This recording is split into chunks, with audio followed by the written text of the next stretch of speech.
왜냐하면 이제 다음 단계에 엄청난 사건이 벌어지기 때문에 그렇습니다. 마지막 나팔이 불 때가 고동. 지금 비상시기에 살고 있습니다. 마태복음 25장 6절과 7절에 밤중에 소리가 나되 보라 신랑이로다 맞으러 나오라 하매 이에 처녀들이 다 일어나 등을 준비할세. 주님이 언제 오시냐면요, 이 마태복음 25장에 나오는 이 parable, 이 비유는 앞으로 일어나게 될 일들을 그림자로 보여줬습니다. 그래서 예수님께서 이 비유를 주신 것은요, 그대로 될 것을 미리 쉽게 우리에게 알려주셨어요. 그래서 이 비유를 통하여 주실 적에 알아듣는 사람만 알아듣습니다. 그 모르는 사람들은요, 귀가 있어도 듣지 못하고 눈이 있어도 보지 못해요. 소경이요, 귀머거리입니다. 그래서 마지막 때 시세를 알고 이사갈 지파와 같이 깨어있는 자만은 이것을 알게 됩니다. 데살로니가전서 4장 16절과 17절에 주께서 호령과 천사장의 소리와 하나님의 나팔로 친히 하늘로 쫓아 강림하시니 그리스도 안에서 죽은 자들이 먼저 일어나고 그 후에 우리 살아남은 자도 저희와 함께 구름 속으로 끌어올려 공중에서 주를 영접하게 하시니 그래야 우리가 항상 주와 함께 있으리라. 그래서 역사적으로 늦은비 교회 성전에서 나팔소리를 올렸습니다. 나팔소리. 이 나팔소리가 올린 것은 보통 사건이 아닙니다. 우리가 이제 마지막 나팔소리 듣는 날 우리가 들림받아 올라갑니다. 결혼식은 성결합니다. 신랑이 결혼 카나피 속에 접근할 적에요, 얼마나 이게 성결한지 찬송하리로다 주의 이름으로 오시는 이여 라고 외치면서 환호를 합니다. 영어로 이렇게 크게 부르는 것은 이 히브리 말로는 이것을 웰컴이라. 이 성경에 찬송하리로다 주의 이름으로 오시는 이여 이렇게 하는 것을 영어로 말하면 웰컴이나 마찬가지입니다.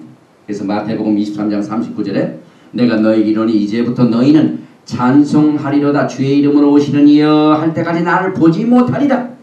그러니까 이 소리를 할 때는 본다는 말입니다. 예수님을 본다는 말입니다. 그래서 이 똑같은 이 구절을요, 결혼식 때 하더라고요. 결혼식 때 신랑이 막 크게 신부가 있는 곳을 향하여 찬송하리로다 오시는 이여. 그래서 이 말씀을 보면은 참 결혼식의 의미가 성결하구나. 주님의 오심을 이 세상에 있는 결혼식을 통하여 이렇게 재림을 알려주셨구나. 그래서 세상에서 결혼식이 있을 적마다 그게 전부 주님 만나는 재림의 예행 연습입니다. 11번째, 신랑과 신부가 골방으로 들어가서 이제 신랑이로다 신랑이 오잖아요. 그래서 골방으로 들어가는데 보통 7일 동안 머뭅니다. 주님이 신부를 데려가지고 왜 골방으로 들어가실까요? 바깥에 시끄러운 것을 피하기 위해 들어가신 거 아닙니까? 골방으로. 그 뭘 의미하죠? 바깥에 굉장히 시끄러운 일이 벌어지는 온 세계가.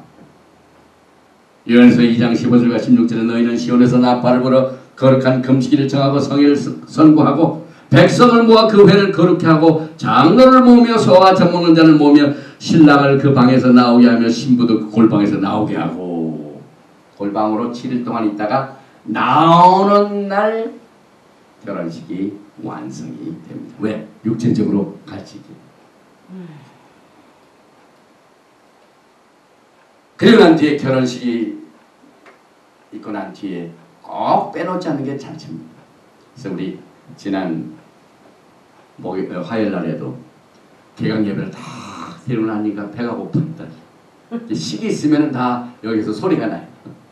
또 우리도 권사님이 아주 맛있는 음식도 준비해 주셔가지고 그 메시안 유대인 목사님들도 TVN 여기 매니저도 오시고 또 나팔 부는 유대인도 오시고 또 찬양하는 팀도 오시고 다윗에 춤추는 이 팀도 오셔가지고 와 엄청나게 잘 잡수시더니 가실 적에도 하나씩 싸가지고 가시더라고요.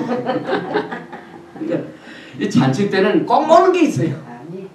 그래서 우리 주님께서도 이 결혼식 날 오늘 본문 말씀 우리가 즐거워 크게 기뻐하여 그에게 영광을 돌리세.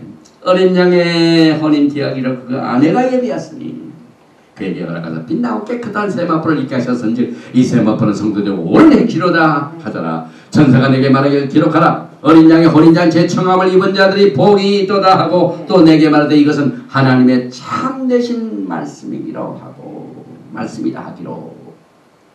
그래서 그 결혼식에 보니까 신랑은 왕이요 신부는 왕비니까 결혼식이자 제왕식의 날입니다.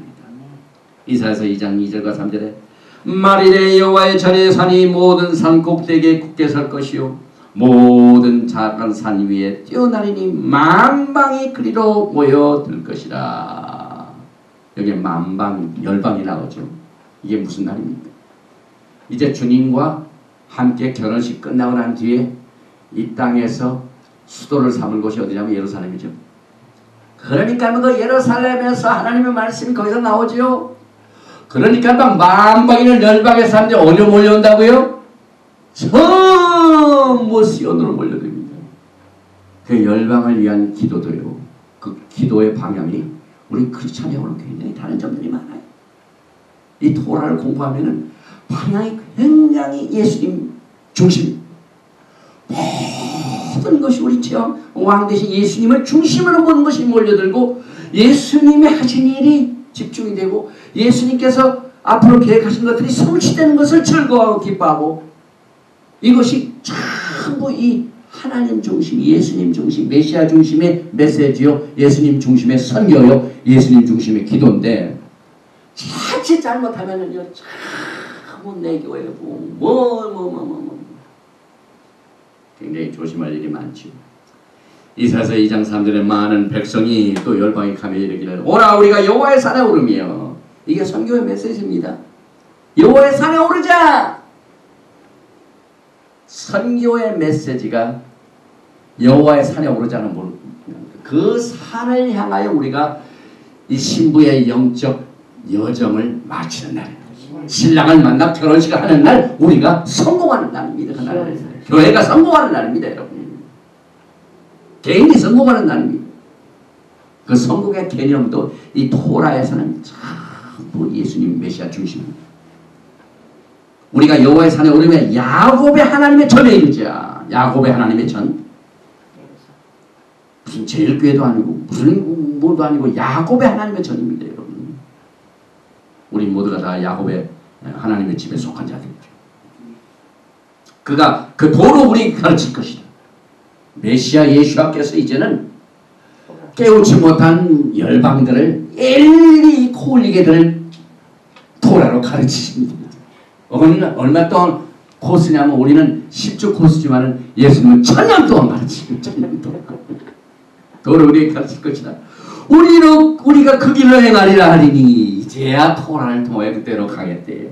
이는 율법이 시온에서도 날 것이야. 토라가 시온입니다. 그러니까 우리가 시온이 초점이 돼야 돼. 여호와의 말씀이 예루살렘에서부터 나올 것입니다. 하나님은 센터를 두셨습니다. 여러분 이 세상에 하나님은 성령으로 다 계십니다. 어느 곳에도 다 주님이 계십니다. 그러나 어느 곳에 다 계시다고 다 성별된 곳은 아닙니다.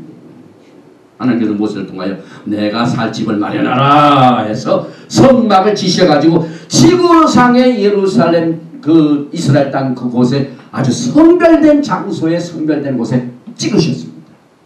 우리가 이 개념을 알아야 돼요. 하나님께서 특별히 성별된 시간과 장소가 있습니다. 성별된 시간은 성회로 모이는 날입니다. 절기를 통하여 만나자는 날입니다.